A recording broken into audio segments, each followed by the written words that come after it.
بسم الله الرحمن الرحيم وبه نستعين. الحمد لله حمدا كما يحب أن يحمد، والصلاة والسلام على صفوة أنبيائه نبينا محمد بن عبد الله وعلى آله وصحبه ومن والاه إلى يوم الدين. فأعوذ بالله من الشيطان الرجيم. بسم الله الرحمن الرحيم. وكذلك جعلناكم أمة وسطا لتكونوا شهداء على الناس ويكون الرسول عليكم شهيدا. محترم صالحاتی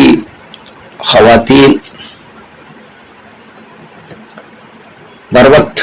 آپ کے سامنے چند باتیں عرض کرنا چاہتا ہوں. سب سے پہلی بات تو یہ ہے کہ آپ ایک ایسے ادارے سے فارغ ہیں، ایک ایسے جامعہ سے فارغ ہیں جو صحیح معنوں میں صرف ادارہ اور جامعہ نہیں ہے، بلکہ وہ ایک فکری اور ایک انقلابی ادارہ ہے. اس لیے کہ جامعہ جس وقت وجود میں آیا تھا اس وقت لوگوں کے ذہن و دماغ کے اندر یہ بات تھی، اور وہ اثر تھا اس کا جو ملا علی قاری رحمۃ اللہ علیہ نے 12ویں صدی ہجری میں وہ مختلف اپنے وقت کے حالات کے تناظر میں جو ایک فتویٰ دیا تھا کہ عورتوں کو تعلیم نہ دلائی جائے، ان کو لکھنا پڑھنا نہ سکھایا جائے، کیونکہ اگر ان کو لکھنا پڑھنا سکھایا جائے گا تو اس کے یہ نقصانات ہوں گے. تو اس کا اثر تھا، اس کے اثرات تھے یہاں تک جبکہ ابو الحسنات علامہ عبدالحی فرنگی محلی رحمۃ اللہ علیہ نے جو بہت ہی بصیرت افروز فتویٰ دیا تھا انہوں نے کہ یہ ملا علی قاری رحمۃ اللہ علیہ کا فتویٰ وہ صحیح نہیں ہے، وہ حالات کے تناظر میں تھا. اور پھر جس حدیث کا سہارا لیا گیا تھا سنن بیہقی کی، وہ حدیث ضعیف ہے، روایت ہے، وہ نہایت ہی ضعیف ہے، اس سے استدلال کرنا صحیح نہیں ہے. تو علامہ کے اس فتویٰ سے، اس بصیرت افروز فتویٰ کا تو اثر ہوا،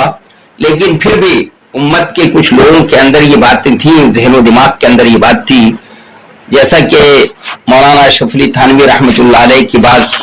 فتاوی سے اور بات ان کی تحریروں سے ظاہر ہوتا ہے کہ وہ بھی یہ فرمایا کرتے تھے کہ عورتوں کو لکھنا پڑھنا نہ سکھایا جائے، ان کے ہاتھ میں قلم نہ دیا جائے، نہیں تو وہ پڑھنا لکھنا سیکھ جائیں گی تو وہ اس طرح کے خطوط لکھیں گے، عشقیہ خط لکھیں گے. یہ حالات تھے. ان حالات میں آپ کا جامعہ جو ہے قائم کیا گیا، اور یہ ایک انقلابی اقدام تھا، قدم تھا، اور اس کا نتیجہ آپ نے دیکھا کہ یہ جامعہ قائم ہوا. پھر اس کے بعد ایک لڑکیوں کے ادارے کا جال بچ گیا اس وقت. تو اس میں الحمدللہ آپ کے ادارے کو پیش قدمی حاصل ہے، اور یہ آپ کہہ سکتی ہیں کہ یہ ام المدارس ہے. جو بچیوں کے جتنے بھی ادارے ہیں وہ سب کی اس کو ماں اور اصل کی حیثیت حاصل ہے. اور تو یہ آپ کا ادارہ کوئی ایسا ادارہ نہیں جیسے کہ عام ادارے ہوتے ہیں، ایک فکری ادارہ ہے، ایک انقلابی ادارہ ہے. تو آپ اس فکری اور انقلابی ادارے سے فاضل ہوئی ہیں، فاضلہ ہیں. تو آپ کو یہ بھی معلوم ہوگا کہ اللہ تبارک و تعالیٰ نے اس دنیا میں آپ کو کیوں پیدا کیا ہے. آپ کو اللہ تبارک و تعالیٰ نے اس دنیا میں پیدا کیا ہے. اللہ تعالیٰ فرماتا ہے وَمَا خَلَقْتُ الْجِنَّ وَالْإِنسَ إِلَّا لِيَعْبُدُونَ، کہ ہم نے انسان کو اور جن کو اپنی بندگی کے لیے پیدا کیا، اپنی عبادت کے لیے پیدا کیا. تو انسان کی تخلیق یا جن کی تخلیق کا مقصد کیا ہے اس دنیا کے اندر؟ اللہ کی بندگی اور عبادت. عبادت کا لفظ جب ہم اردو زبان میں آتا ہے تو عام طور پہ لوگ یہی سمجھتے ہیں کہ عبادت کا مطلب نماز، روزہ، حج، زکوٰۃ، یہ جو عبادات ہیں یہی مطلب سمجھتے ہیں. لیکن یہاں پر یہ مطلب کسی طرح سے بھی نہیں ہو سکتا، اس لیے کہ اگر یہ مقصد بنا دیا جائے، یہ کہا جائے کہ اللہ تبارک و تعالیٰ نے انسان کو یا جن کو صرف اس لیے پیدا کیا کہ وہ اللہ کی عبادت کریں، نماز روزہ کرتے رہیں، تو ظاہر ہے کہ انسانوں کے بشری تقاضے بھی ہیں، وہ خرید و فروخت معاملہ بھی ہے، اور اس کے جو اور بھی دنیا کے تقاضے ہیں، تو وہ تقاضے کب پورا کرے گا؟ وہ تو یہ مطلب تو ہرگز کسی طرح سے بھی نہیں لیا جا سکتا ہے. اس لیے اس آیت کا مطلب آپ کے مقصد تخلیق کا مقصد ہے کیا؟ اللہ کی بندگی. جو اللہ کی بندگی کا یہ لفظ جو عبادت کا